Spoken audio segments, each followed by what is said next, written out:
To those of you who have been here since the beginning, thanks for staying with us. My name is Nancy Dong, and I am a co-leader of the Asian Pacific Action Team at Citizens Climate Lobby, CCL for short. CCL is an international, nonpartisan, grassroots organization pushing for large-scale, effective climate policies in Congress and engaging people in the climate movements.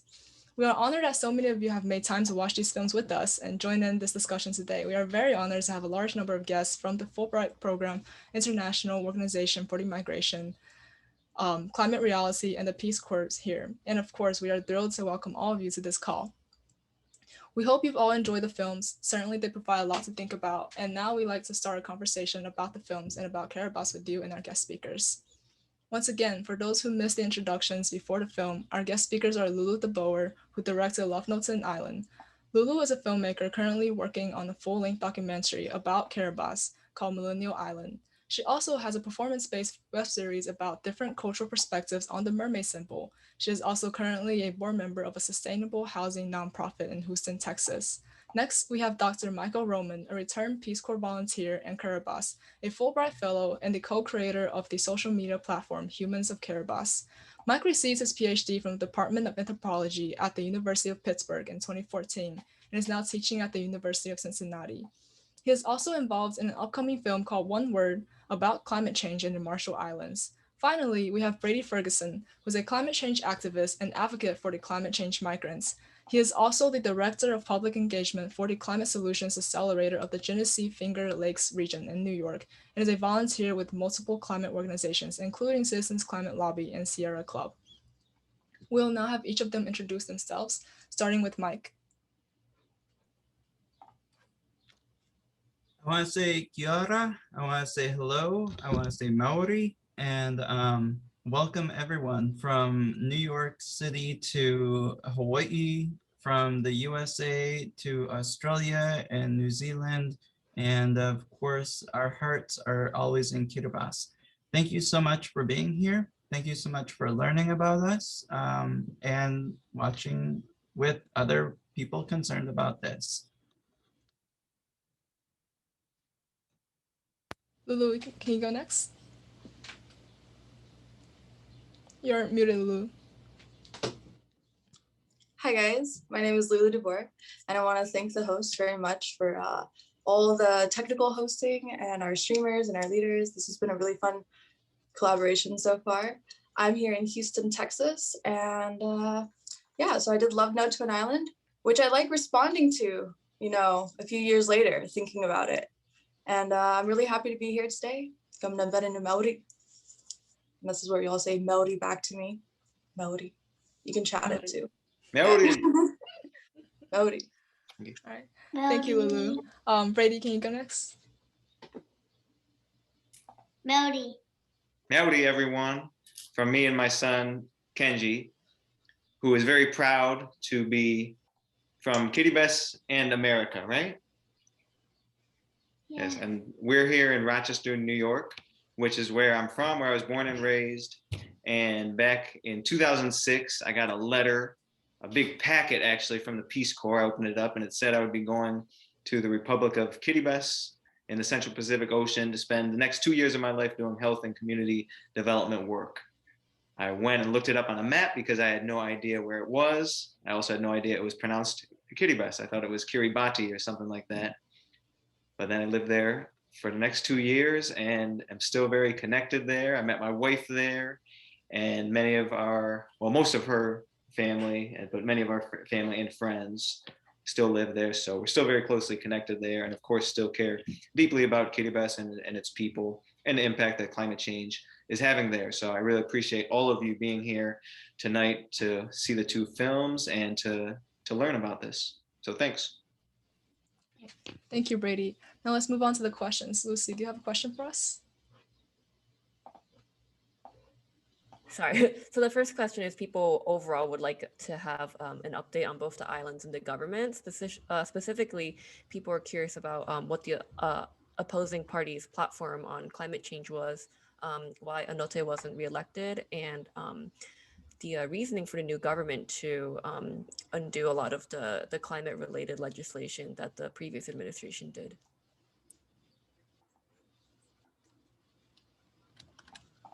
Before I go, any takers, Lulu or Brady? Well, okay, look, Kiribati was made by God and only God can destroy it. This is why, right? And if you forget to factor in spirituality into politics, you're not playing politics very well. So that's going to be my short answer. Mike, I'll let you give the factual responses, and then I think we can all go back and forth on our opinions on it. Yeah, no, I think that plays very well into kind of the lead-in of what I first experienced when I got to Kiribati in 2000. It was the first day that I was there, and it looked a lot like Nancy's background. In fact, I think that might be a picture from Kiribati, just a couple of feet above the ocean. And I was concerned. I talked to Makayo about global warming, and he said that God gave, the sign that the rainbow, Kiribati wouldn't go under the ocean because it was promised by Noah never to be flooded again. Well, that is very much still in Kiribati, that thinking and the impacts that people are seeing now. I've been talking about this for 21 years, and I've seen people change. As far as the government, you can think about it kind of like Barack Obama and Donald Trump. Why did the USA go from one extreme to another, or from Donald Trump to Joe Biden? The pendulum swings back and forth. And I would argue that's kind of what we saw in Kiribati as well. The pendulum just swung the other way for socio-political, economic reasons. I'll also add that it was not that Anote Tong was not the reason he was not reelected was because he did not run. He had served for 3 terms and he had reached his term limit. So he could not run again in 2016. And the current president was elected then. From the people I've spoken to, it's not so much that he had they wanted a different side of that climate change platform, but it was more that his platform just lowered climate change on the priority list. And from people I've spoken to who support him, they like that he cares most about economic development. And during his first term, I've heard them. I talked to one man there who he really liked, that he was bringing more money into the country and helping develop the economy. And for him, that was more important. So that connects to what Mike was saying about looking at like Barack Obama versus Donald Trump, if you do want to look at it that way, but still a lot of differences as well. But the current president actually was just reelected last year. There was a challenger, but he was reelected. So at least a majority of the voters there do appreciate or support that economic development that he is prioritizing there. Thank you. Wait, I wanted to keep talking about this subject. All right, I want to discuss this because I think this is a really interesting point in all of the chatter online about Kiribati, right? It's this idea of China-America relations, because that's how it plays out in the Pacific, historically speaking, right? So it's this idea of like, the political shift does seesaw, right? In any democratic republic, right? Like America is a democratic republic. We seesawed too in our politics. And it's a global issue, this sort of thing. And then it also breaks up long-term scale programs. So I don't think the people's voting issues were also on climate change per se, because most people kind of see a change, right? Change is inevitable. But the way that Anote Tong was speaking about it on the islands was almost perceived as like unpatriotic, right? And defeatist. This idea that we've already given up, right? That there already will not be an island, right? And so I think that's a problematic thing that the people responded to, and that I can see play out here in the greater media, right? The news, the Facebook news, the way the politicians speak, right? And TikTok especially. There's a really big number of like TikTokers in Kiribati. I'm like, okay, man, people are still living there and being like, we're not disappeared yet, right? We're not sinking. That sort of idea. All right, that's all. I just wanted to rant a little bit. Thank you guys. No, well, let's keep going on this thread here because the China relations are a big part of it. And from what I heard, actually only fairly recently from some of our family there, is that now adults in Kiribati get $50 a month. And they said that that's because of more money coming from China into Kiribati. That's why the government can now give people money. So just right there is going to get make a lot of people happy and buy and really buy someone a lot of votes if that's the impact they're seeing. So that the Kiribati China relations is a big part of it. Do you remember the I Love Taiwan lamps? Did you guys ever see those? Yeah. For context on that, it's like this sort of, I don't know. When I think about this, I think about colonialism, right? And so it's like, there's this colonialist relationship here. And so Taiwan, right, as the one that we voted with in various platforms around the world, right, as our partner would gift the people things. This idea of like nonprofit charity work sort of stuff. And it plays out very much so in the Anote's art film because he is going around fundraising for Kiribati. Like that's kind of his job as a small nation leader to fundraise for these causes. Isn't that interesting? Mike, you want to respond? We're getting deep on the first question. No, I'm good. I'm good. Okay. Next question. All right, Jenny, do you have a question for us? Yeah, another question or kind of two-part question is why did President Tong not want to align with the other small island nations? I believe this was during the Paris discussions. And what kind of support is the global community providing to smaller island nations to help them maintain their culture and their, their survival as the future climate refugees? So Anote really did align himself with AOSIS, the Alliance of Small Island States.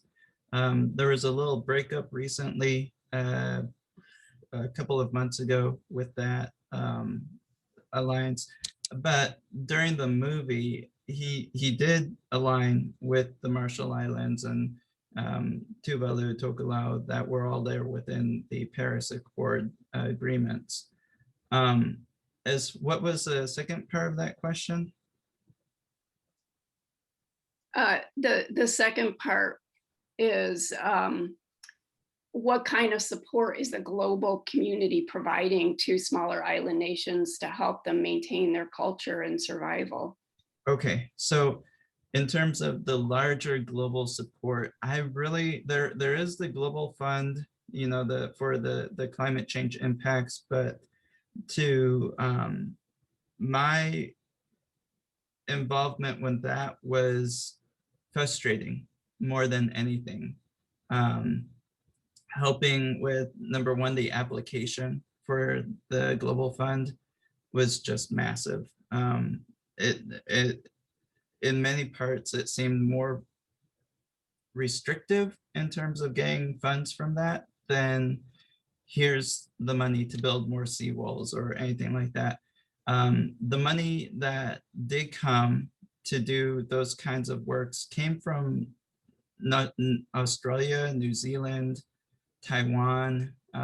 China has a new fund, community fund out right now.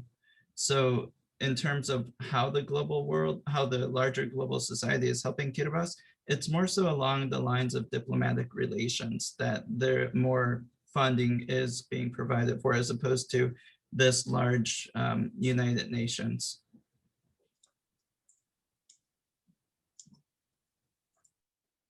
I'd also mention that with the Green Climate Fund and the money that is supposed to be available for nations, not just Kiribati, and not just small island developing states, but any nation vulnerable to the impacts of climate change, the money that nations committed to, like the US and others, it's severely underfunded now. They're coming up way short on what was committed to that fund there, the Green Climate Fund.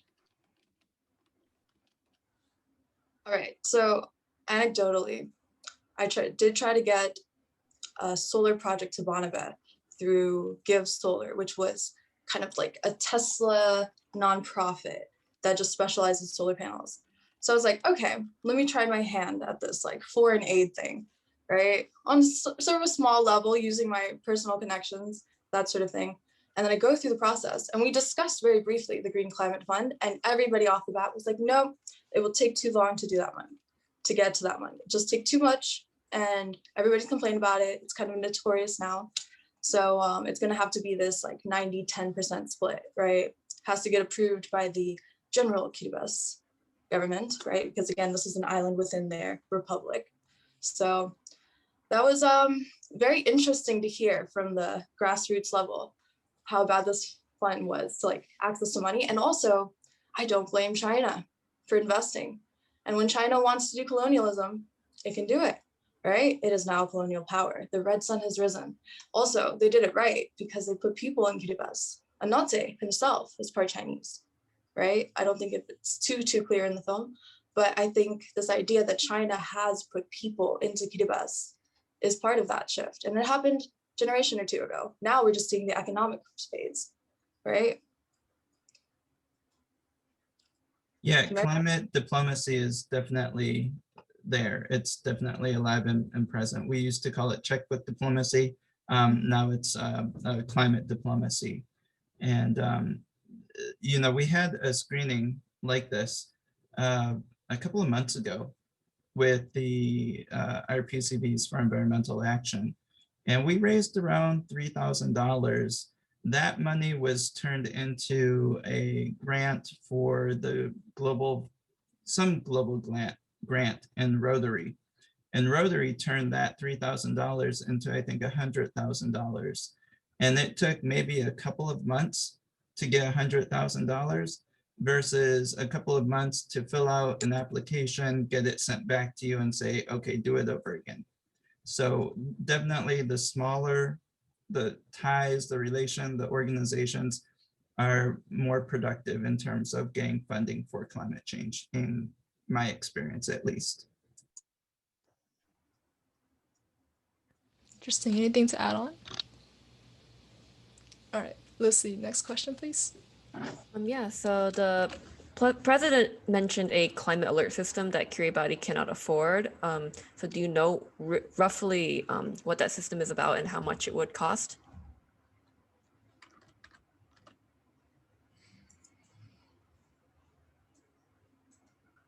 I from the silence, I'm gonna guess no. So that's an interesting question. Like, there is no one solution, guys. Like, I just want to do one solar project, right? On one island, right? Because it feels so futile that you got to do something. And so it's like, when people seek these questions out, they're really asking, is there a solution? Is there just like an easy thing that will make this all better? What I don't think the solution is I don't think floating islands on the $50 billion scale. I don't think that's a plausible solution. Now, can we build a small floating island on like a $50,000 scale, right? Now we're talking, because then individuals within Kiribati and individual companies within Kiribati can build their own square of it, right? So seasteading, sure, cool idea, right? The technology they speak to in at least Anote song, like that is unfeasible. And also you have to be very wary. Small nations making big, long generational contracts with big nations with very savvy lawyers, right? So I think these are the considerations here when we ask these questions. So is it, would this work? Would this work? And I love the spirit because we do have to figure it out. And everybody's got to figure out a different piece of the puzzle, right? Pass. Yeah, I don't know about that specific solution that came up in the question, but I think with most of these proposed solutions, the biggest challenge is having the money for it. I mean, that floating island idea that where you could have 2 or 3 huge floating islands for the whole country, those would just be ridiculously expensive. But then even the smaller projects, even desalination plants, even those require a lot of money. And the Kiribati government is very dependent on foreign aid for its money, that and selling fishing rights, but there's not a lot of money to work with.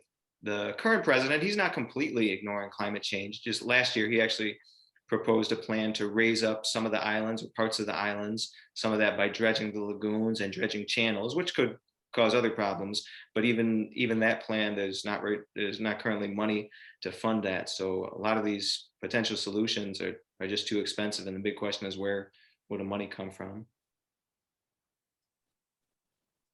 Also, I'm going to just plug here Kitakan, because they really are doing these like grassroots solutions, like planting the actual grass of the lagoon, right? The mangroves, those sort of things. Like those are very tangible solutions. If you're there in Kiribati and you've been there for a while and you're like, okay, I see the shoreline changing every couple of months with different tidal shifts, right? And the tidal shifts are getting bigger and they're coming from different directions.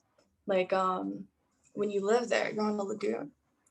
And the lagoon is always very tranquil, and this is what will keep you safe from like a tsunami per se, right? Because the tsunami will just go around it.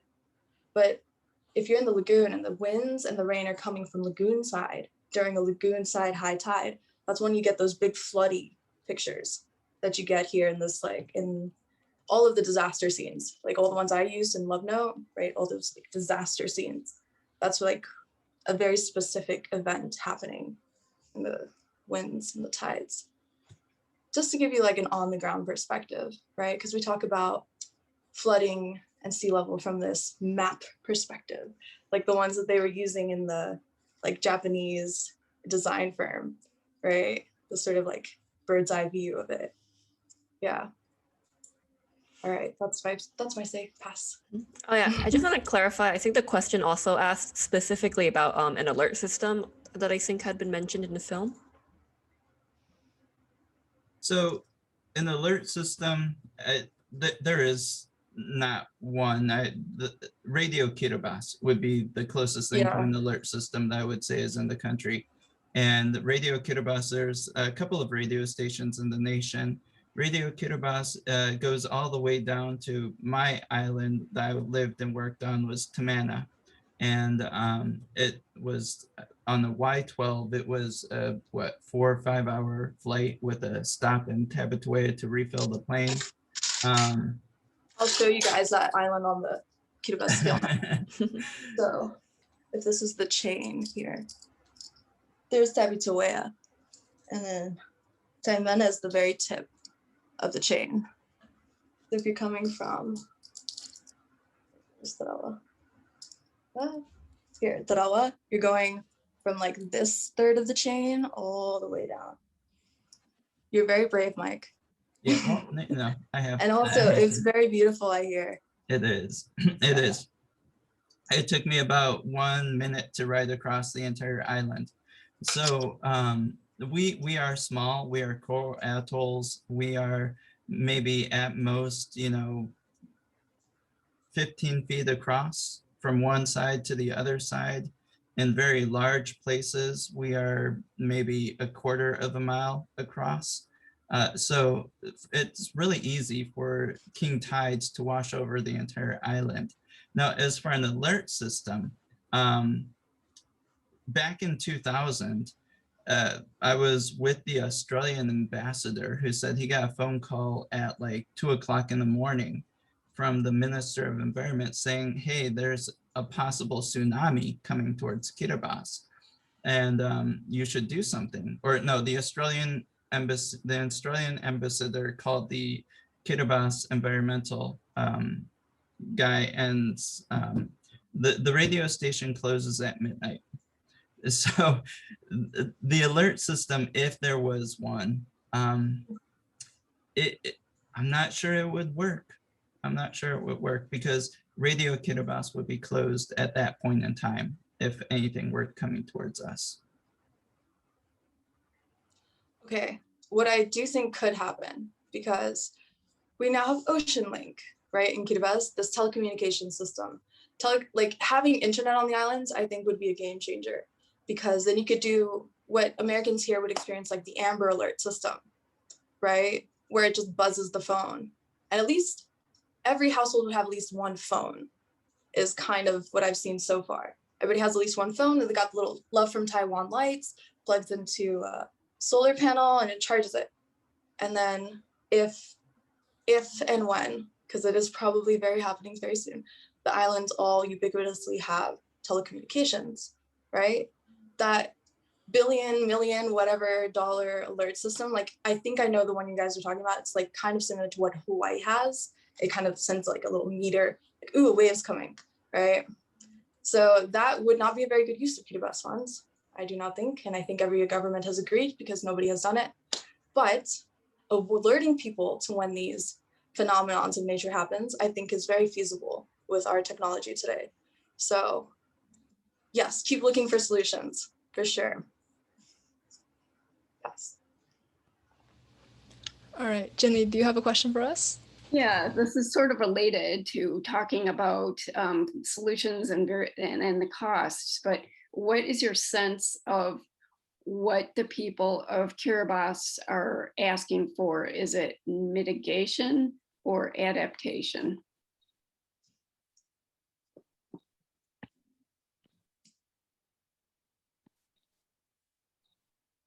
I would say that most people there don't want to have to leave. I mean, it's their home. People have been living there for thousands of years, potentially. So most people do not want to be forced to leave their homes. It's where their families live. It's where they love living.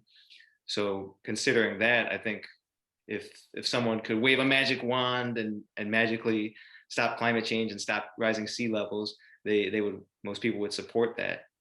But I think there are also a lot of people who recognize that there is no magic wand, and the sea is already rising. People's lives are already being affected by it, their food supply, their fresh water supply. So there are also a lot of people that do recognize that that people probably have to move at some point. There's some people already moving.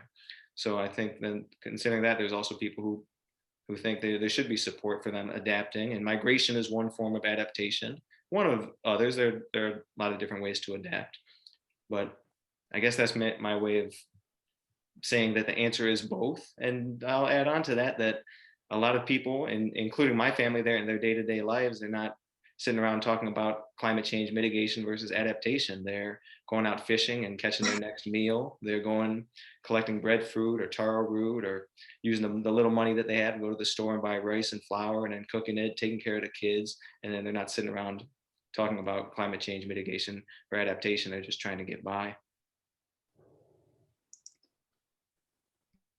I think any people, culturally, globally, can say that they want a homeland, right? This idea of homeland, that you have a home and like land there. And I think for me as an American speaking, thinking about Kiribati from my American roots and growing up here and thinking back to it is like this idea I can go to that land and then I don't have to pay rent, right? Mind blowing, right? And thinking about like, oh, there's a place there for me, right? And then I think why Kiribati touches Americans so much, this is like personal philosophy here, is like Americans kind of disparate, right? If you think about your roots and like the fact that there's a genealogy test, right, that tell you through your blood and DNA and a database, like who are you related to? That's a very Western idea of homeland, right? This like place we immigrated from, right? American West, we're from somewhere else, right? And then Kiribati homeland is like, oh no, there's like a land for you. You can come here and you can make it, right? And I think there's another documentarian, great series, by the way, Equator 360, A New Worldview, right? So they did a little side episode or two in Kiribati. And I love the question the director used, which was, so is this paradise, is the question, right? Is homeland paradise? And I like my answer from back then, and I will use it again, is that paradise is what you make of it. And so Kiribati people having their paradise, their homeland, right? And you can see this through Anote, as a good Kiribati man does. He makes his paradise. He builds his seawall. And there was a children's book that got published. Kiribati woman wrote it and published it, and it's really cute. I wish I remembered it. It's somebody in their seawall, right? And it shows somebody building a seawall. And if you go to the nice parts of Tarawa, right, because Tarawa is the big city capital island, you'll see all these various seawalls. It's almost like a study in seawalls. You can see the ones that are made out of bricks. You can see the ones made out of coral stone, right? Like he cuts the coral and builds a seawall. And here, like if you ever go to Hawaii, the idea of cutting a coral, like in that national park, is like, oh, how could you do that to the coral? But you have to realize like all of the islands are coral. So you just go cut a piece of it and like that you have a stone, now you have a brick. Very interesting. And then you see the rubber tire ones. There's like actually just rubber tires. So Kiribati people are looking to make their paradise and they are doing it, right? And they're doing it at the level they can afford, right? Either you get it for free from the reef, you buy some cement, you mix it into bricks and you glue it all together. You slowly collect abandoned tires until you have a wall, right? And if we're thinking about what do the Kiribati people want to do as a solution to save their homeland, they want to grow the land. One guy, very cool, he raked in all of the like debris and like algae and anything that would come by into his part of the lagoon, mixed it with sand and then built a little wall and then planted something there with really thick roots. That over time would make his land bigger and basically making a yard into the lagoon, right? So there's the Western way of thinking about solutions in the colonialist terms, because big billion-dollar floating islands are really cool and nice to look at, right? Really cool, like video game imagery. Like I want to go through a virtual reality tour. Looks amazing. But Kiribati people's experience, right? And this is why I think tourism would be really good, because Americans are really wanting to go there. Like, whoa, what is this? New kind of life. There's no television yet, right? They have Wi-Fi, but not television. They have radio, and radio is really reliable and very entertaining and good quality. Yeah, but yeah, so we have to think about it in terms of, this is your yard. You get like a little chunk of this land, and how do you make it better? And what can I buy from the store to make it better, right? With what money I've earned or raised or bought and sold, right? Or what solutions can I just pull from my surroundings, right? So that's a different sort of solution-minded thinking.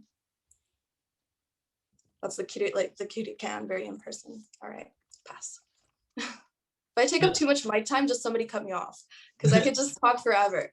The book that you were talking about, Marita wrote, and That's it's it. called The Wate and the Wall. And I put the link inside of the chat so everyone you. can take a look at that. She did a video about how the ocean washed away her wall and it washed away into her home and she lost her home, which is what the children's book kind of does tell about. The land, the idea of land, and I say this all the time, the concept of land in Kiribati is so cosmologically connected to the past, the present, and the future. You're born on your land, you're raised on your land, you grow your family on that land, your kids are on that land, and you know, when they come to the age of passing away, you get buried in that land and you join the ancestors that you got up above to watch over that land for future generations. And that's something I think you were talking about, being a nomad, being a gypsy here in the USA. We get a new job, we go to school, we move, we buy, we rent, we whatever. But the land, I mean, it means people, it means land, it means community, it's everything, it's your identity. So when we talk about climate change, we talk about an ecological genocide in the sense that it's not only taking away the land. My Kiribati father's land is gone. It went under the ocean years ago. But you know, that's the reality of climate change. That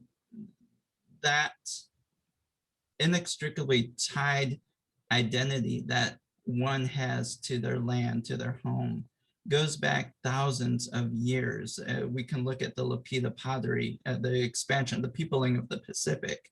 So when we talk about climate change in the modern day terms, we have to be recognizable, we have to be cognizant of just the tie that it has to people's beings. And this is not just pick up and move.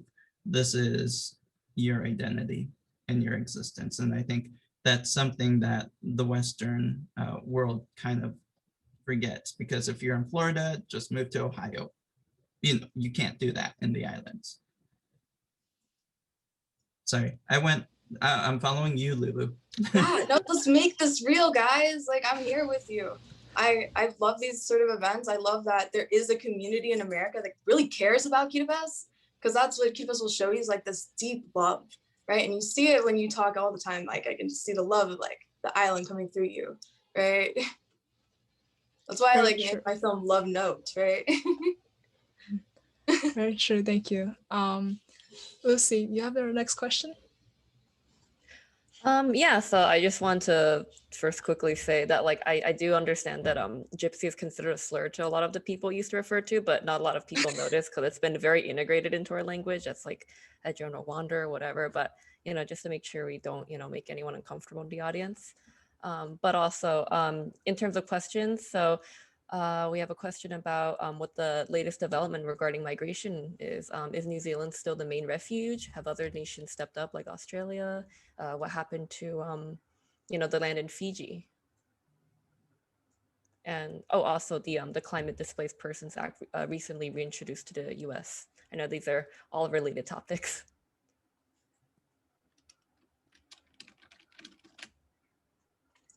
When do you want to start? I think all of us could go on for hours on this. You just go off routes. I wanted to say one thing about the land in Fiji. Kiribati, you can grow kava on that land. I'm just saying, right? If we are really here to like provide economy to the people, there's some good land, and kava is a very profitable crop across the Pacific. Let's keep that economy local. And yeah, that's my PSA about the land purchase in Fiji. So a few months ago, actually, the president of Kiribati, Tanis Mamau, he said they're going to start farming that land, although I don't think he mentioned kava specifically, but he was talking about using it to grow produce, fruits, and vegetables, which could then be used to help feed the people of Kiribati. But a lot of question marks came up. He mentioned getting Chinese technical assistance with doing that work. But then people in Fiji were asking, like, wait, who's going to work there? Are you going to hire Fijians? Are you trying to bring people from Kiribati to work this land? Are you trying to bring people from China to do this? So a lot of question marks started coming up with that. But speaking of New Zealand is, I guess you could call it a refuge, but it's not like they're taking people from Kiribati as refugees. There's this, they can get a visa to go there and work. Once they've been there for a certain amount of time, they can apply to get residency, but they're not refugees.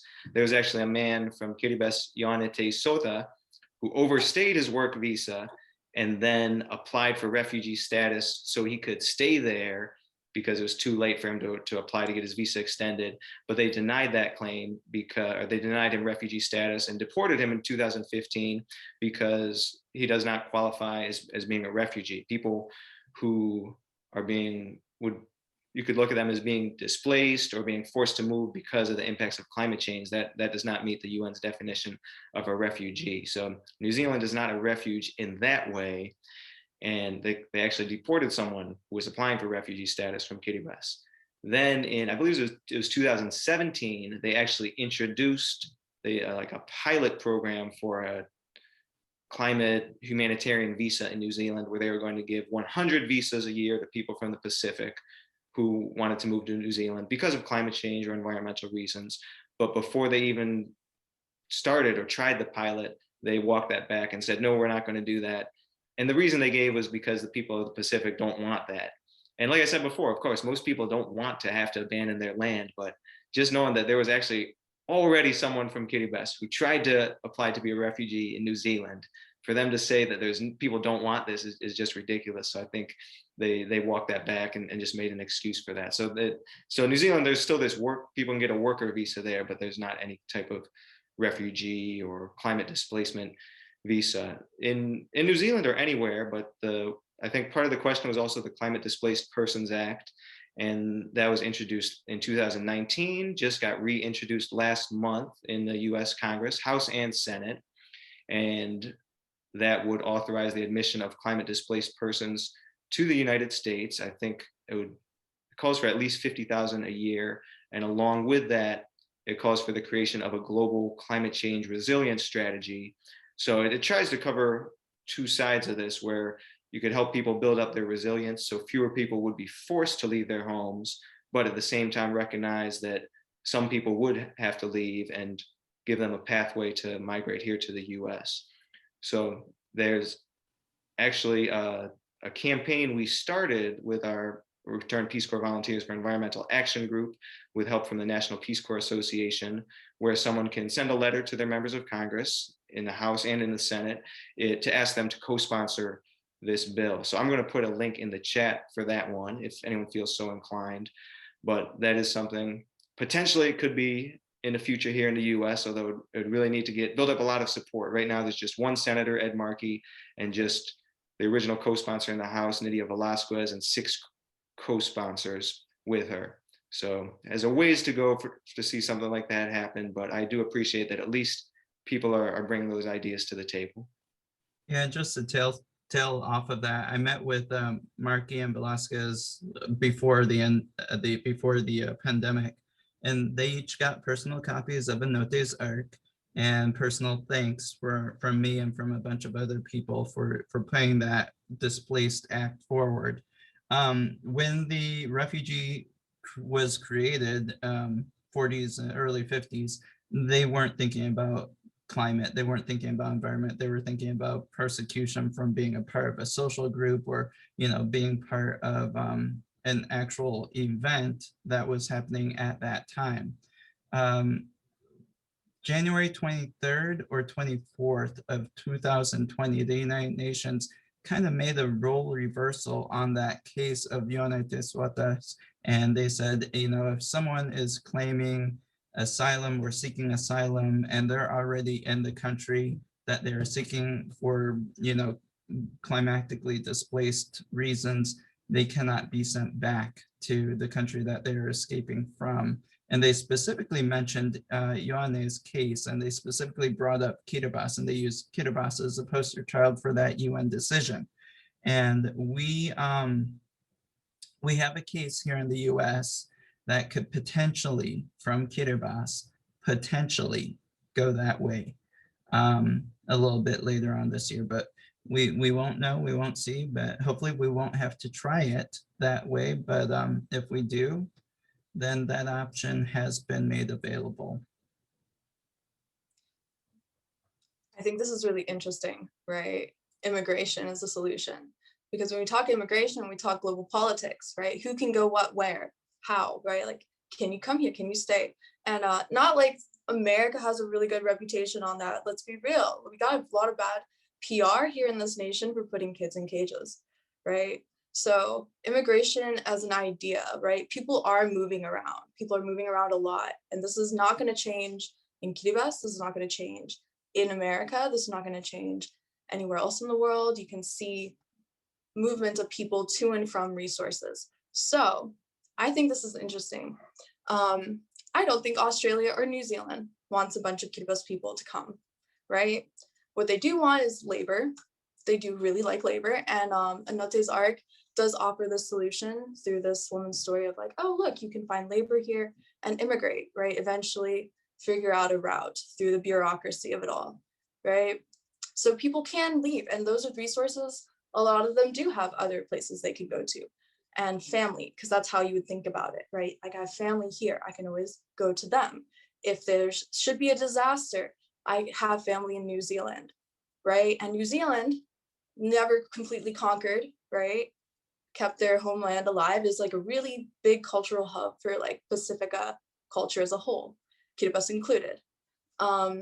It's interesting to see across America these other hubs. So like in North California, I ran into a lot of Samoan people, right? There's an American Samoa, it makes sense. In, I think, Arkansas, there's a big population of Marshallese people, right? When the pandemic hit, some Kiribati seamen got stranded, right? In whichever port they were. The ones stranded here in America would find somebody through all of the grapevine, right? And all of the connections, because that's what it means to like communicate, right? Across borders, and find a place to go, which would be safe with other Kiribati people, because you would take in somebody from your homeland, right? I think that's how the old way of thinking was, when you had a ship and you can go from one place to another. You think, I just have to get from one place to another. I don't have to pay a fee. I don't have to file some paperwork. I don't have to have all of this documentation, right? So when we're thinking globally and we think about movement, right, now we run into the system of laws. And I think that the lawyers who picked that case picked the wrong case to make that stand on in New Zealand, right? They picked somebody who had blatantly broken the rules. And if you ask the Kiribati people what they thought of the case, they were like, yeah, he broke the rules, so he would be punished. And now in America, cool, we could have another try at this, right? There is some political momentum to do something. So that would be an interesting precedent to set. I think Fiji is very correct in having a wary eye to China developing on Kiribati land, because Fiji has already seen big movements, right? Back in the colonial days, Fiji saw a lot of Indian people coming in to work. And so there's this mixed population now within the islands themselves, right? So populations are going to move, and I think it's inevitable. Making more pathways for movement is great. Oh. Ooh. And yeah, I think I can just pass this along, and thank you guys for letting me rant again. All right. All right, so the program is supposed to end at 8:30. Are the panelists okay with answering more questions, or should we wrap it up? Good with I'm good. everyone? I'm All right. fine. Keep it going.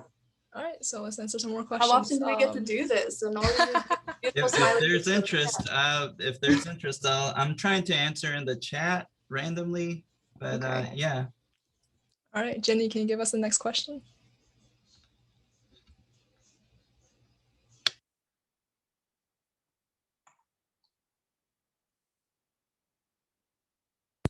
Jenny, you're still muted. Sorry, press the wrong button. Thanks. There were a lot of questions in the chat about the Peace Corps. So can you say more about what projects you worked on when you were in the Peace Corps? And is there still a presence in Kiribati of the Peace Corps? And is the work that you're doing now related to the work that you did while you were in the Peace Corps? Lulu was not in the Peace Corps, but she is a product of the Peace Corps. Yep. She is I should a trademark Peace Corps that. kid.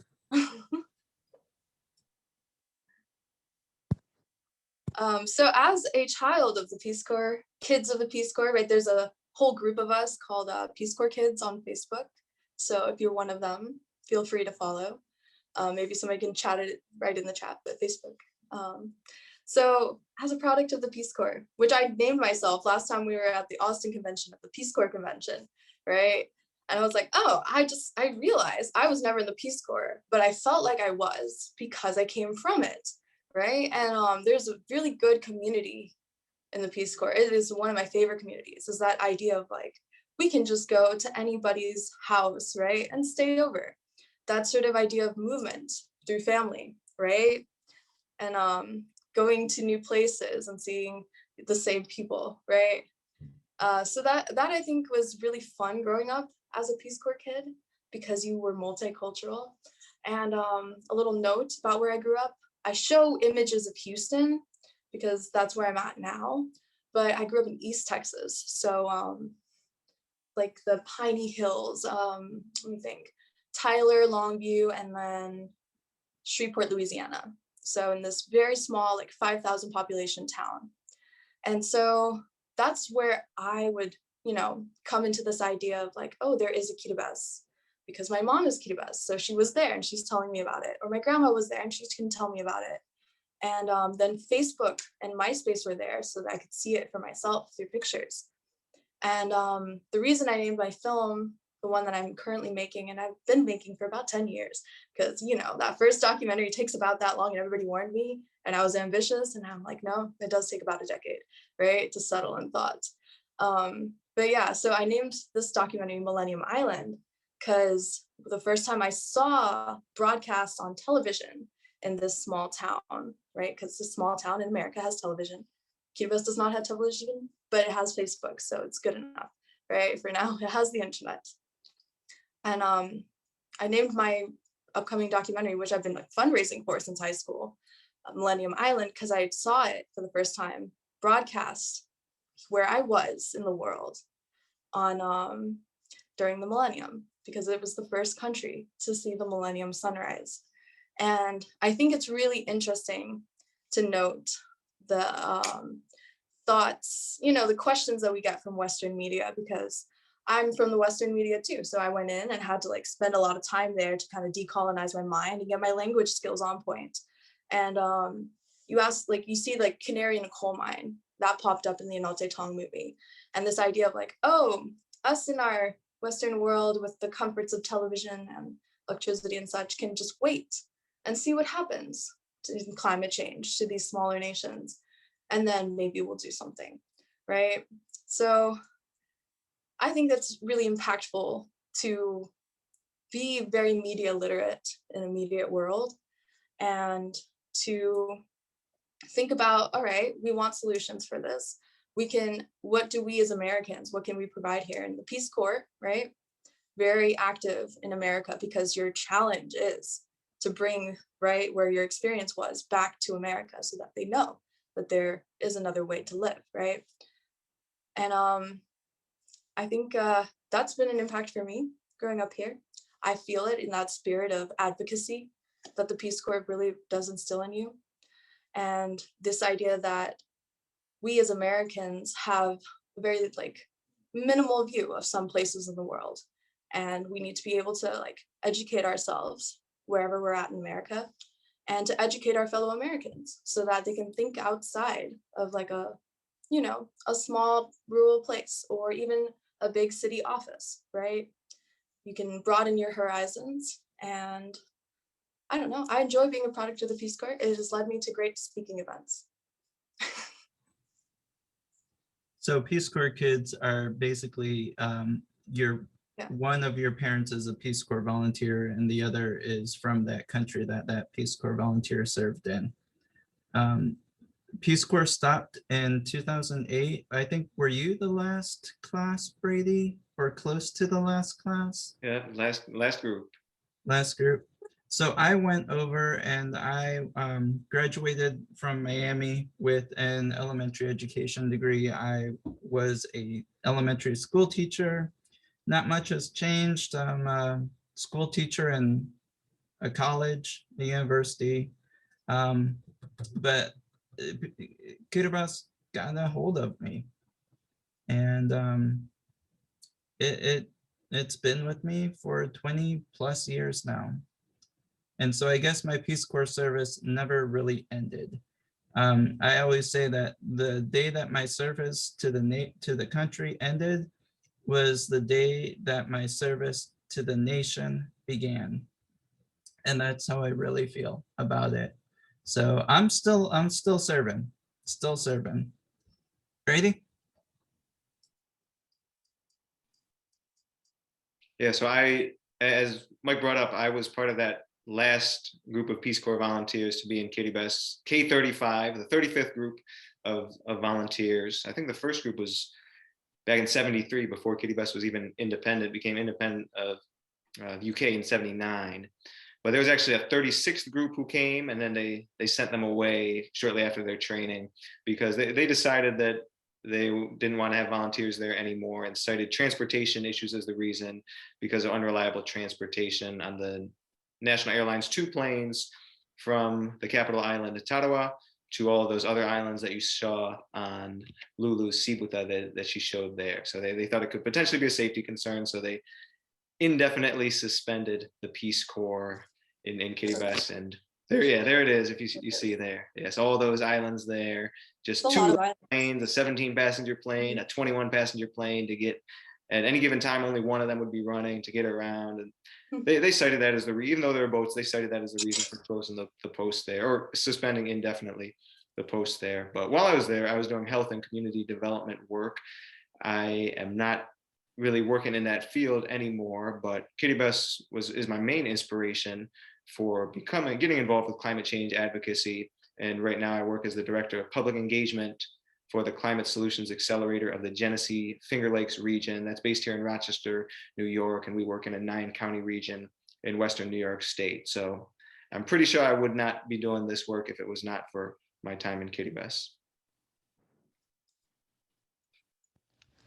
All right. One more Peace Corps note. So I did ask, I don't remember her name either, but the ambassador for that region, if the Peace Corps would ever come back. And she gave me like this interesting answer, like, no, the Peace Corps would never go back to Kiribati. But it might be replaced with something different from the Peace Corps. But again, these Peace Corps programs, these are all dependent on like the US relations in the region and their you know, objective and what they're trying to get out of the experience. So it's like the Peace Corps coming back to Kiribati, I think would be really good for Kiribati American relations.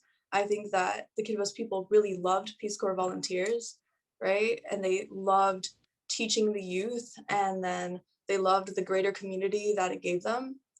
And I kind of have nothing more better to say about the Peace Corps. But I think if like America was to reinsert themselves, maybe in the next administration change, maybe, who knows, like as political winds shift between China and America. But I do think that American presence in Kiribati has overall been positive, because we also think about the World War II battles between America and Japan. So nobody asked the question, what does the Kiribati people think of the Peace Corps? But I thought I would say that just to ask it of myself and then give it to you guys. All right, thank you.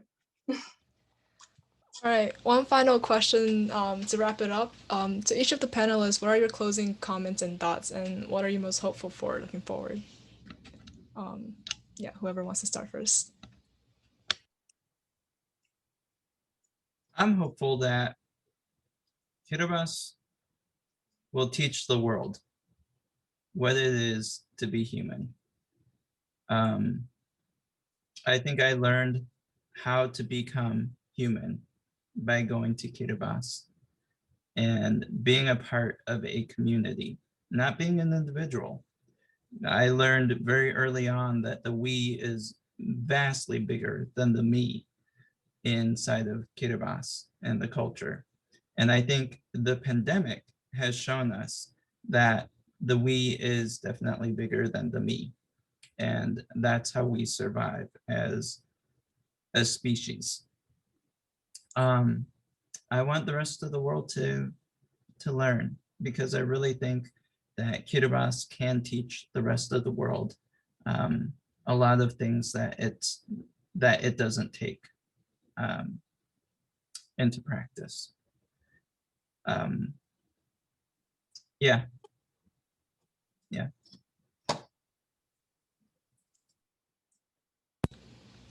Brady, do you want to go next? Sure. What are your closing thoughts and comments? Yeah, well, first of all, I'm thankful for all of you for being here. And that's part of what gives me hope and makes me hopeful to see 100 people give up almost 3 hours of a Sunday night to watch a film screening and listen to a panel discussion and learn about Kiribati. So that right there gives me hope. But I feel like every year momentum builds in my local community, in our country, in the world, for more action on climate change. And that includes action on climate change migration. It includes thinking about places like Kiribati that are really on the front lines of the climate crisis. So it makes me hopeful each year and during the year to just see momentum build. And of course, I would like to see it build more quickly. And the best time to do something about this would have been years ago, but the second best time is today. So I'm hopeful that we will get something done. All right.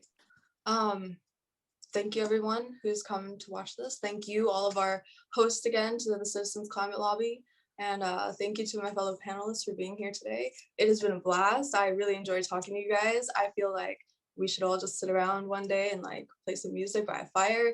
But yeah, I've had a really good time being here. I get really passionate about these topics, obviously. I think that Kiribati does teach people how to love, especially more so it teaches you like what human dignity is. I like Anote's use of word, right? Like human dignity.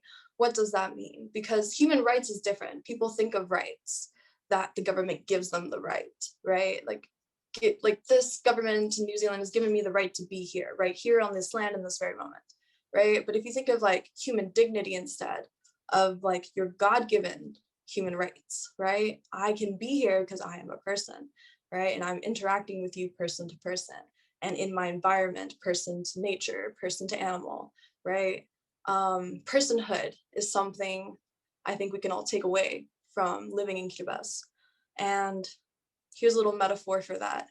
So like Kiribati children, you're not supposed to touch them on the head or like pet them on the head, right? Because that's like an offense to their personhood, right? They're supposed to hold their head tall and like stand there and be there, and like a connection to the sky and connection to God and your history, right? Like that's your mana in some other language words, right? So it's like, if you think of like the revolution, right? The climate revolution from an indigenous rights perspective, maybe you would view laws a little differently, right? If you think of it from a purely economic or military perspective, right? You think about laws a little differently. Immigration, right? You think about laws a little differently. There's a lot that can be done through laws, but laws cannot take away your human dignity, right? And I think that is a really good lesson for everybody to take away. It's something I learned while being there, right? And then I think it's very important to, when you feel that and you get that education and that lesson from life, and like know what that communal love is, to spread it, right? Because that's how the community grows. So gambenin raba, gambenin sabo, sinakatakiroy gami na the maori the roy the double more. Just a blessing for peace and prosperity, right? Thank you guys so much. Thank you. This one's for Lulu. Can you talk more about Karakin and why people should donate to the organization? All right. So my lovely sipata here, right, which is also doubles as a map, was from my run for Miss Kiribati 2000 and what was it, 18? So I did run for the Miss Kiribati pageant and I got dead last, rightfully so. I was by far the worst dancer, and I will own up to that problem, and also the worst speech maker, right? Having to give a speech in Kiribati. But Kirikan is who I stood for. They were my sponsor for the event, because knowing Claire and Panelists, the two beautiful ladies who you definitely see in Anote's arc, and you definitely see in Love Note to an Island. Why? Because if you're looking for climate advocacy and climate adaptation, that's who you're gonna see, right? Every single piece of media that comes out, they are there because they're the ones who are doing the work on the ground. Like I was saying before, are we ever going to be able to afford a $50 billion skyrise in the middle of a lagoon? I don't think so. But can we afford to spend some time and labor and mobilize people and feed them, because people need food, and like support them with like, some aid, some offices, some supplies, right? And they can go out and they can build the land themselves. That is a much more tangible solution. So when you do give money to this organization, I know that like Panelists and Claire, they have nothing but the heart of gold and the willpower and the infrastructure and the manpower to be able to do it, right? Because that's what is happening right now. We can sit here and talk about policy all day. Policy could take decades to change, right? Policy could take our whole lifetime to change. Like in the case of Bonabet, how long did that court case run for Bonabet? Nearly another 100 years, right? Almost as long as the mining lasted. So sure, we could think about it that way, but if you really want like solutions now, dude, that guy anybody with like a seawall, they need infrastructure for that. They need to be able to shape their island, right? So I can say nothing but good things about them. Claire's got an interesting story. I can just keep rambling. This is your cue to like go to the chats and like, find the donate button. But like Claire was a nurse, or not a nurse, sorry, a nun for the longest time. And she is the sweetest woman you will ever meet. And as a nun, she understands like outreach. And she is so soft-spoken and like so caring and so loving. She remembers me when I was a little baby. So going back to her was like almost like seeing a family member. So I kind of love to call her Auntie Claire.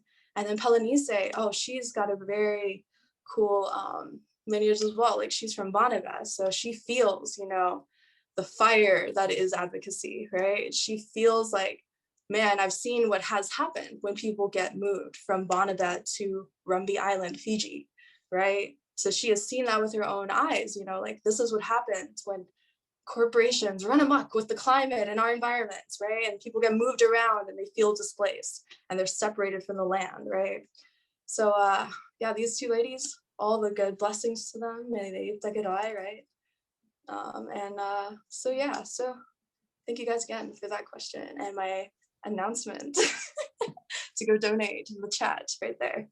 Your announcement worked. We have over $2,500 tonight. Good job. So thank you, everyone. Thank you, everybody. Kambasan Rapa. Kambasan Rafa. Yeah. Thank you, Lulu. Thank you all for joining to learn about Kiribati. Some actions you can take are joining CCL and being part of our grassroots effort to learn more about the policies that we are pushing for and to connect with other CCL members. You can also donate to the GoFundMe, as Lulu just said, to support the work for Karakan and Kiribati. And if there are questions that didn't get answered, you can also send questions or follow up with the panelists. Their contact information should be in the chat. And lastly, thank you to our 3 wonderful panelists, and shout out to our organizers and backstage helpers like Nadine, Suki, Lucy, Ginny, Linda, and Garima for making this event possible. Now all lines are unmuted. Feel free to say bye. Bye guys. Goodbye. Thank you, everybody. Have a good night. Thank you Thank guys. you. New Bye-bye. Zealand, Australia, Bye. Canada. Thank you. Yeah. Thank you.